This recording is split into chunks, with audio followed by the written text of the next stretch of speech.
The Blue Beacon Station in Wilmington, Ohio, has always been a peaceful stop for me. It's clean, well lit, and the staff are nice people. I used to stop there whenever I was on the north-south route during the early morning hours. But on one particular night, everything changed. It was a little after 2 in the morning. I pulled over for a quick truck wash and decided to grab a coffee while I waited. The yard was quiet, with few vehicles. That's when, out of nowhere, I saw a child running between the parked trucks.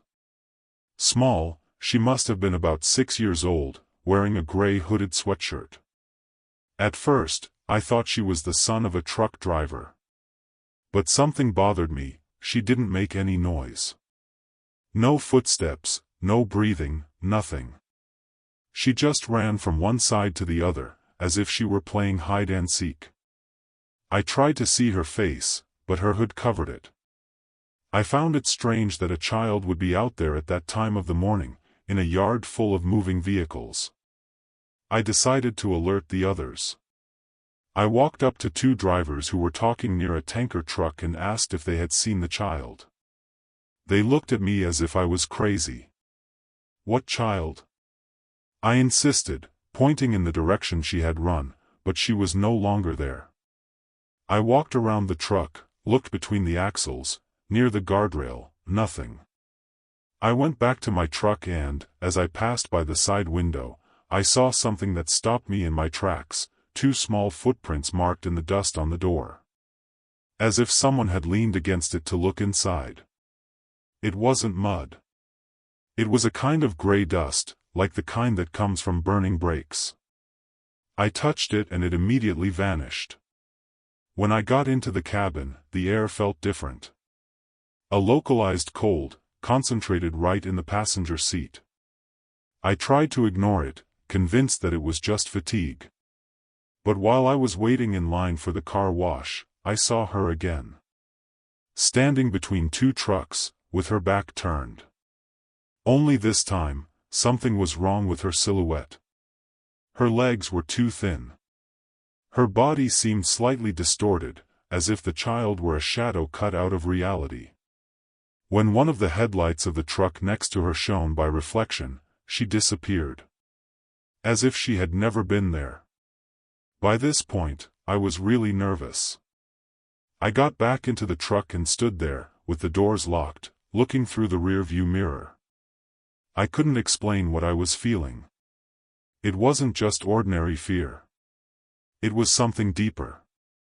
As if that small presence was watching me back. And that's exactly what happened.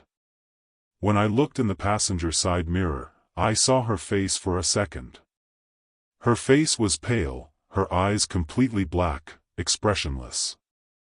She wasn't looking at me with anger or sadness. It was a blank stare. As if she didn't even know what it was like to be seen. I started the engine and decided to get out of there without waiting for the car wash. I turned on the headlights, put the truck in drive, and began to maneuver. It was at that moment that I heard a faint knocking sound on the side of the cab. It was as if a small hand had tapped twice. I looked up immediately, and sure enough, no one was there. But as soon as I pulled into the exit lane, the radio turned on by itself. I always leave it off. And in the midst of the static, for just a few seconds, a childish voice whispered, "You saw me." It was 3 words, but it seemed to carry more weight than anything I had ever heard. At the next gas station, about 20 minutes away, I stopped to try to understand what had just happened. I told the story in brief to a local employee, and he looked at me for a while before answering. "The child, right?" When I confirmed it, he said, "You're not the first. People have been talking about this since the 90s. Some see her running, others swear she knocks on the door and disappears. There are even those who say they feel her inside the cabin." I asked if they knew who she was. He replied, "They say a girl was run over by a truck in the yard many years ago. No one has ever confirmed it. But she never left here." After that, I avoided driving through Wilmington at night. I only drive through that stretch during the day. But even then, sometimes when I stop at another gas station and look in the passenger window, I see little fingerprints. Like she had driven with me. Like she now knows who I am. A few weeks later, I decided to clean the inside of the truck, detail by detail. I wanted to erase any trace of that night. But when I lifted the passenger side carpet, I found something that stopped me in my tracks, a small, pink hair bow, covered in dust. I've never seen that before. I have no children, I do not carry passengers, and no one enters my cabin except me. I kept it in an envelope, but I never had the courage to throw it away. Sometimes I think if I get rid of it, it might come back. Or worse, it might never go away. Since then, I have avoided sleeping at gas stations. Even during the day, I only stop when necessary. But the strangest thing is that the radio keeps turning on by itself. Not always. Only when I am alone, at night, and let the road get too quiet. And whenever that happens, the same phrase returns in a whisper, "You saw me." 3 words that I carry today as a reminder, or as a curse. As if, in that moment when our eyes met, something had been sealed. Something I never asked for. One morning I woke up to the feeling of someone pulling at my blanket in the cabin. It was locked from the inside, the windows closed, but the part of the blanket over my legs was on the floor. And once again, the passenger seat had small marks, like knees pressed against the upholstery. The feeling I had was clear, she was there, trying to play. Trying to be noticed again. But now, it wasn't just at Blue Beacon anymore. So if you ever drive through Wilmington, Ohio, and stop at the Blue Beacon lot in the middle of the night, be on your guard. If you see a child running between the trucks, don't call out. Don't follow. And most of all, don't try to see his face. Because once you see him, he'll never forget you. Clinton Road in New Jersey is already famous in its own right. Everyone on the road knows someone who has experienced something strange there. I never paid much attention. I've parked in worse places, I've slept in the middle of nowhere. But that night, I understood why no one wants to stop there. It was around 2:40 in the morning. I was exhausted and decided to pull the truck over in a recess in the road, in a section that seemed more open. The temperature had dropped considerably, and the only light was from the dashboard and the low beams. I turned on the heater, left the window ajar and closed my eyes. I must not have slept for 5 minutes when I heard the first scream. It came from far away, but it was loud, high-pitched, and seemed to drag on as if someone were screaming until the air ran out. It was human, but something was wrong. It wasn't just despair, there was anger, anguish, and a sound behind it that sounded like metal scraping. My eyes opened right away. I sat down, looked around, turned off the engine. Nothing but silence. And then came another scream, this time closer. As if someone was coming running through the woods. I took the flashlight and got out of the cabin. The forest was pitch black. There was no wind, no movement. Just that silence that weighs on the ear. I walked slowly to the edge of the road, shining my light through the branches. But there was nothing. No animals, no footprints. Just the sound of my own heart racing. And when I thought about turning back, the scream came again. From the opposite side. As if it had come around behind me. But there was no sound of footsteps. Nothing breaking. Just the scream. I went back to the truck on impulse. I got in, closed everything, locked the doors. I started the engine again, but I stood still, waiting to hear it again. The sound didn't come back. Only silence. But the air inside the cabin was strange. heavy, still. And for a moment, the inside mirror fogged up on its own. As if someone had breathed too close to it. I ran my hand over to wipe it off and saw something reflected in the rear window. A motionless silhouette, outside, still. I turned to look directly, and there was nothing. I decided to leave right away. I put the car in gear, accelerated, and only stopped for real when I reached a 24-hour gas station further on, near West Milford. I entered the cafe still breathing heavily. The waitress looked at me and asked if I was coming from Clinton Road. When I confirmed, she simply said, "You heard it, right?" I didn't need to answer. She said that, for decades, drivers and residents have heard screams in that area. Always at the same time. Always in the middle of the forest. And no one has ever found who it is. Some say it's a woman, others think it's more than one voice at the same time. But everyone agrees, if you hear it, you're too close. I've passed by there a few more times, but always during the day. And even then, I avoid stopping.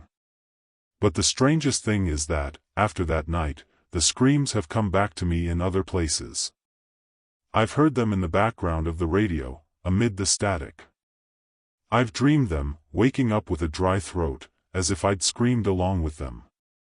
Once, I stopped in another state, hundreds of miles away, and while I was filling up, I heard a scream coming from the woods behind the gas station. Same sound. Same drawl in the voice.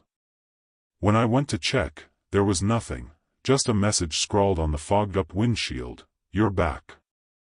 I've talked to other drivers on forums and groups, and I'm not the only one. Some people hear it and never stop hearing it. Others say that after you hear it once, something recognizes you. And starts following you. Not every day. But when the road gets too quiet, and you've been alone for too long, the screams come back. Short, drawn out, impossible to ignore. As if they're waiting for a response. Or testing your endurance. So if you ever cross Clinton Road in the middle of the night and hear a scream coming from the woods, don't go check it out. Don't go down. And most of all, don't call out to anyone. Because maybe it's not anyone. Maybe it never was. And once they realize you heard them, they may never be silent again. Some nights, even sleeping far from the road, I wake up to the sound of that same scream. It's not loud, it's like it's stuck in the back of my head. An echo that repeats itself, even with covered ears. I've tried to ignore it, I've looked for rational explanations. But there are marks that don't disappear. Once, after waking up at a gas station in the middle of Ohio, I found fine scratches on the outside of the cabin door, as if someone had been running their fingernails along it. 3 long marks. Close to the window. No mud, no dust. Just the metal slightly scratched. Nobody saw anything. Nobody heard anything. Just me. One thing struck me more than the scream. It was the silence afterward. A kind of emptiness that seems to consume the sound around it. I've been in deserts, in dense forests, on completely isolated highways. But nothing compares to the silence of the forest after the scream fades. It's like the world is holding its breath, waiting to see what you're going to do. And if you do the wrong thing, it screams again. Today, I carry rock salt and an iron cross attached to my dashboard. I'm told it keeps old things away. I don't know if it works. But since then, the screaming has become less frequent. It only appears in dreams. Or when I drive too fast down Clinton Road, even during the day. It always comes with a sense of a presence in the back seat. I've never seen anyone. But sometimes, the mirror vibrates on its own. Like someone behind me is, screaming. So if you're ever tired, driving through New Jersey at dawn, and you think about stopping for a break on Clinton Road, don't stop. Go straight there. Because if you hear the scream, he heard you too. And that's all he needs. I've always heard about the ghost light in Saratoga, in East Texas. Some say it's just an illusion caused by the heat and dust on the road. Others swear it's the spirit of a decapitated man looking for his own head. I never believed it. Until I had to cross that region by an alternative route after a landslide closed the main one. It was around 2:30 in the morning. The road was dirt, narrow, with no cell phone signal. Just bushes on both sides and that country silence that weighs on your ears. After a few minutes of driving, I noticed a faint light appearing behind me. I thought it was another vehicle. But it made no noise. No engine noise, no headlight beams illuminating the surroundings. Just a whitish sphere, floating a few meters above the ground, coming in a straight line. I accelerated. The light kept its distance. I slowed down. So did she. I thought it was some kind of drone, but it was too big. And it moved in a strange way, not shaking, not blinking, just getting closer as if it chose me. When the light was just a few meters away from the truck, I stopped in the middle of the road. I got out of the truck on a whim, flashlight in hand, and went to the back. It was there. About 10 meters away, stopped.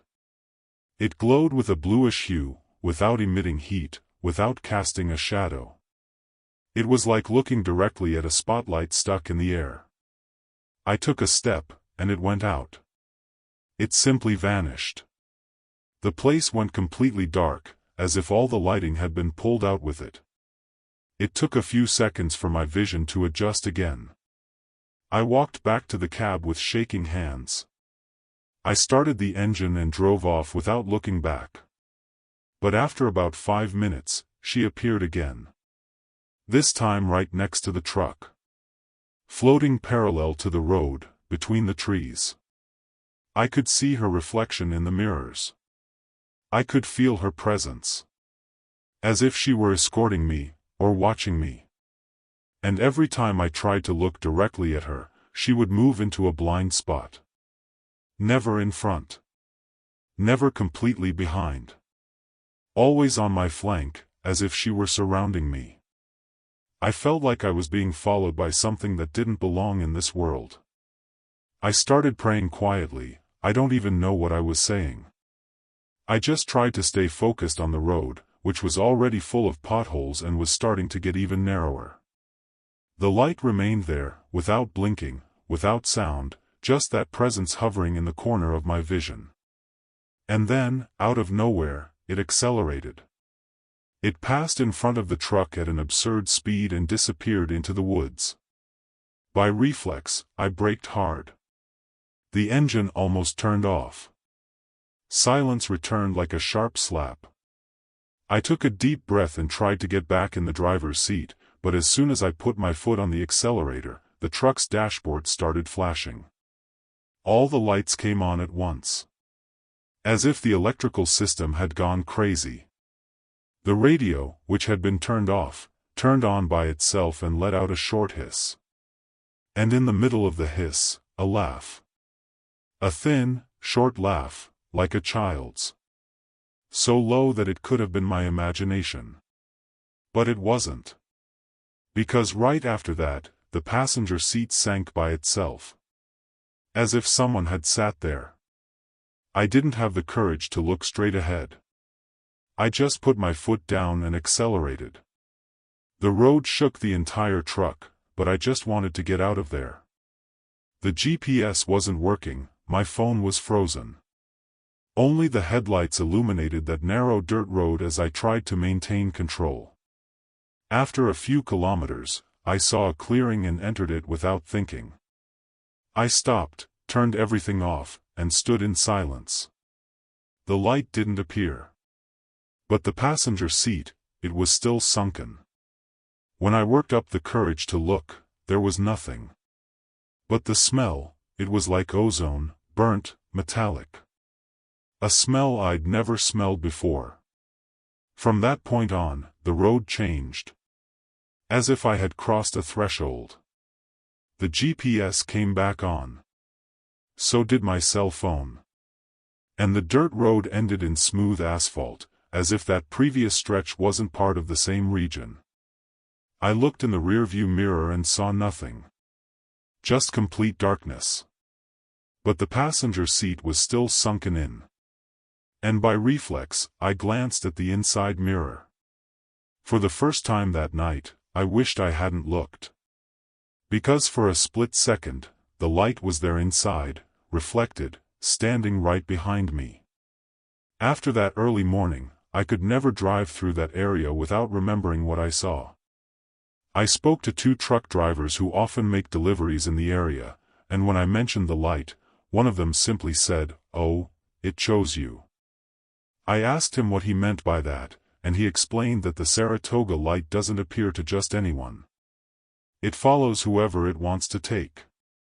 The other, older driver, added that some drivers who saw the light lost control, disappeared for hours, or were simply never the same again.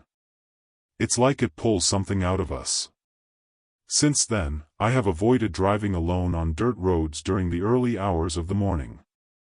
And even so, I sometimes see strange reflections in the rearview mirror, like a light trying to form. Once, parked in another state, in a parking lot, I woke up to the dashboard flashing and the passenger seat sagging again. There was no one there, but the smell of ozone was strong. And when I turned on the radio to check the system, the static came back. Brief. Intense. Seconds later, the seat returned to normal. But I knew it was not a technical defect. Today, I carry a small mirror facing the passenger seat. I don't always look. Just when I need to remember that I'm not alone. I've tried to forget. I've tried to think that it was just tiredness, a hallucination. But every time I drive down a deserted road and see a single light in the rearview mirror, my spine goes cold. Because that light doesn't illuminate.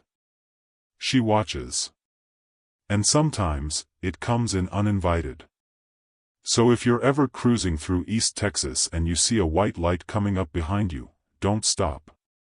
Don't get out. And most of all, don't try to figure it out. Because the problem with the Saratoga light is when it decides not to go away. I've been on many strange roads in this country, but none with a name as straightforward as Shades of Death Road in New Jersey. The name alone sends chills down my spine. The first time I heard about it, I thought it was a trucker's joke. But one morning, I took a detour after an unexpected blockage on the main route. It was just after 2 a.m. The sky was overcast, the moon was covered, and the narrow road was surrounded by twisted trees on both sides. No lights.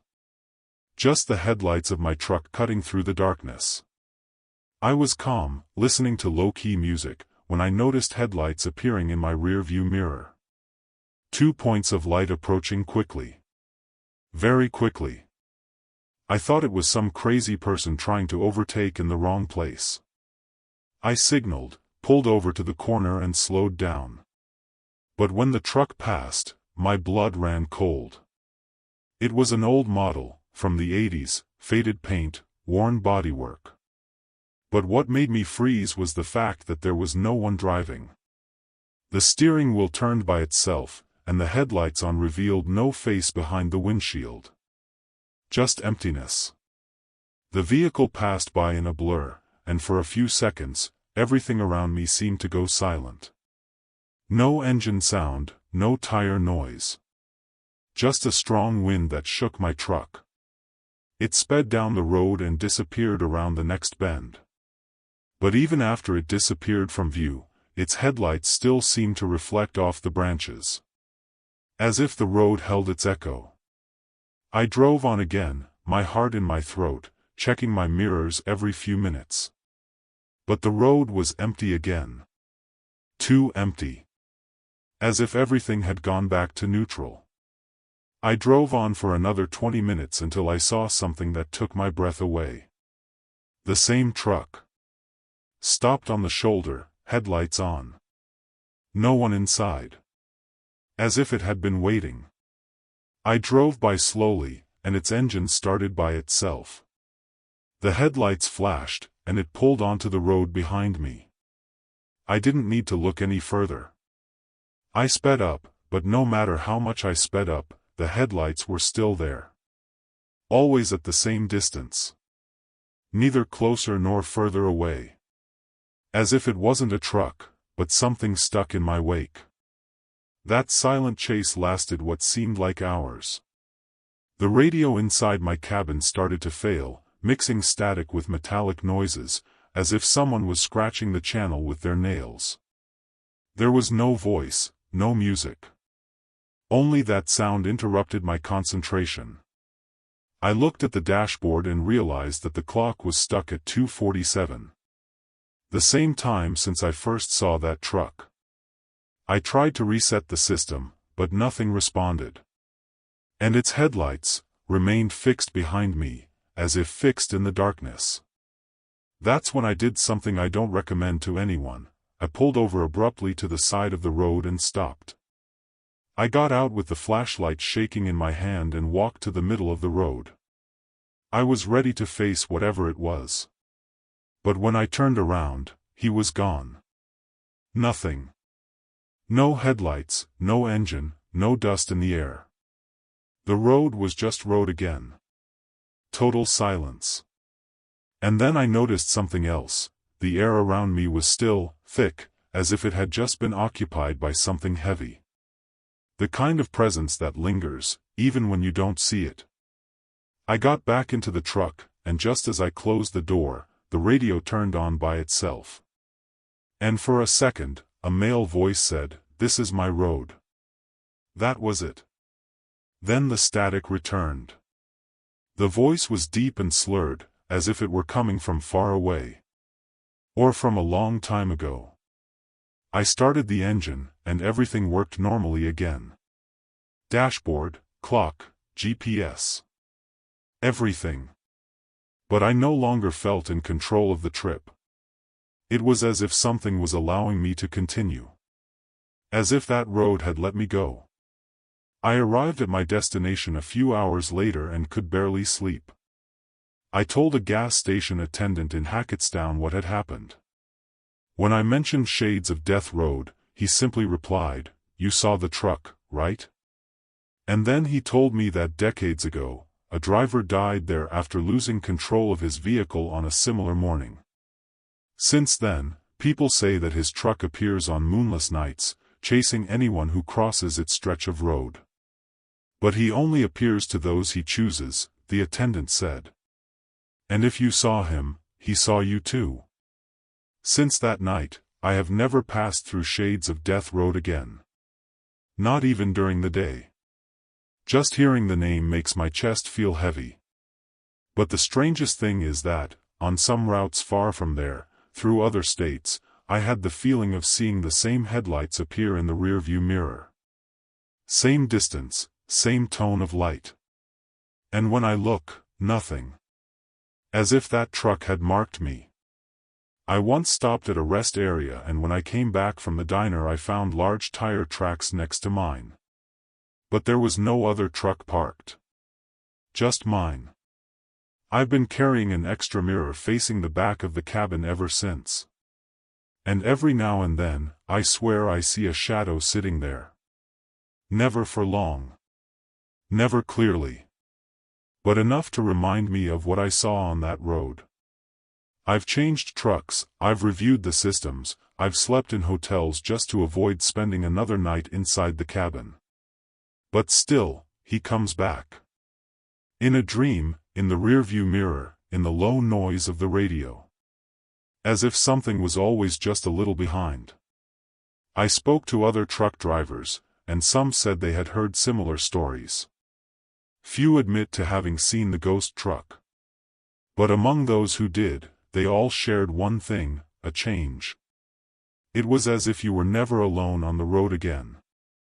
As if, no matter where you were, someone, or something, was driving along with you. Silently. taking their time. Just waiting for you to cross the wrong road again. So if you're ever in New Jersey and your GPS suggests a shortcut called Shades of Death Road, turn it down. No matter how much time it seems to save. Because time there doesn't work like it does in the rest of the world. And if you see approaching headlights in your rearview mirror, and no one is driving, speed up. Or get ready to follow them. Because they might take you where you can't go back. Route 359 in Louisiana has always seemed like a common road to me. A somewhat forgotten stretch of road, cutting through swamps and rural areas that never seemed to change. I had driven along it a few times without any problems, until one humid morning, when everything went out of whack. It was around 3 a.m., and the road was empty, as usual. The sky was overcast, moonless, and only the truck's headlights were making their way through the thick darkness. The smell of wet vegetation came in through the crack in the window, mixed with the oppressive silence of the south. That was when I saw the trail. It started out as a thin, dark line on the asphalt. I thought it was oil or a roadkill. But as I got closer, the color became clear. Red. A thick trail of blood, running in a straight line down the middle of the road. I craned my neck to follow the line with my eyes and, without realizing it, I slowed down. The trail went on for meters, disappeared a little and reappeared further ahead. It was irregular, but continuous. Until it stopped. Out of nowhere. In the middle of the road, as if it had evaporated. I pulled over on impulse. I got out with the flashlight, intrigued. I walked to the spot where the trail disappeared. I touched the ground. It was dry. No moisture, no smell. But the blood was visible there, before my eyes. Yet, when I passed the flashlight over it, it simply disappeared. As if it had never existed. I turned the light back, it reappeared. A play of light and shadow that made no sense. I changed the angle of the flashlight again, it disappeared. As if it was only there when you weren't looking at it directly. My whole body shivered. I walked back to the truck, but before I got in, I glanced in the side mirror. And I swear, for a second, I saw bloody footprints leading from the back of the truck to my door. I didn't hear footsteps. I didn't see anyone. But they were there. Small. Barefoot. Like someone had walked silently toward me while I was distracted by the road. I jumped into the cab and slammed the door shut. I locked everything, breathing fast, eyes fixed on the rearview mirror. The footprints had disappeared. Outside, there was only darkness. No sound. No movement. The engine started without a problem, but the dashboard shook slightly, as if there was some kind of electrical interference. The radio hissed even when it was off. I tried to ignore it, put it in gear and started driving again. But when I passed the point where the blood ended, the headlights illuminated something for less than a second, a silhouette crouched in the middle of the road. No face. Just pale, stretched skin and a body too thin to be human. The silhouette disappeared before I could brake. There was no sound. No impact. Nothing in the rearview mirror. As if it had been a reflex, or something that didn't want to be seen for too long. From there, the trail of blood began to appear in short stretches, always ahead. Sometimes on the left side, sometimes crossing from one bank to the other. More and more recent. Brighter. But always disappearing when I got close. It was like something was playing with me, testing my reaction. After about 15 minutes of tension, the road opened up into a wider stretch, and I pulled over again. I needed to breathe, to understand what was happening. I went out with the flashlight and walked around the truck. Everything seemed in order. Until I noticed a detail on the front fender: splashes. Blood. Fresh. In the bodywork. As if I had been through something, or someone. But I hadn't heard anything, I hadn't felt anything. I touched my fingers and within seconds it dried like paint exposed to strong sunlight. Except it was damp there. Cold. No explanation. I walked back into the cabin with my heart racing. The last thing I saw before I started the car was a new trail of blood slowly appearing in front of me, as if someone was lying on the invisible asphalt and being dragged. And in the rearview mirror, a huddled figure, sitting right in the center of the road, staring at me. Even though there was no face. I could feel it staring. I sped up. It didn't matter if the road was bumpy or narrow anymore. I just wanted distance. The trail disappeared for a few miles, and I began to think that maybe it was all in my head, too tired, a suggestion. But then, near a stretch of dense vegetation, the radio turned on by itself. Just static. Then a scratchy sound, as if something was slowly dragging itself along. And finally, a sentence. Whispered, distorted, in a feminine, almost childish voice, "You saw me." I almost lost control of the steering wheel. It was as if something had attached itself to the cabin, or to me. I pulled into a rest stop without thinking twice. I pulled over, got out, and sat on the concrete floor of the gas station, trying to gather my thoughts. A night shift worker approached me. He asked if I was okay, and I said the first thing that came to mind: there was blood on the road. He stared at me for a few seconds and then asked, "Route 359, right?" I nodded. All he said was, "You weren't the first." He said that drivers report seeing trails of blood that appear and disappear. Some say they hit something that was never found. Others never said anything again. Since that night, I've changed my route. I avoid 359 at all costs. But every now and then, even far from there, I find a dark drop on the ground next to the cab. Or a small handprint on the rear bodywork. I've washed the truck dozens of times, I've changed the radio, I've slept outside the cab. But nothing can erase the feeling that something was stuck inside me after that night. As if I'd taken a piece of that road with me. So if you're driving through Louisiana and you see a trail of blood in the middle of the road, don't follow it. Don't get off. Don't try to figure it out. Because if you see it, if you really see it, maybe something will see you back. And after that, it doesn't matter where you go.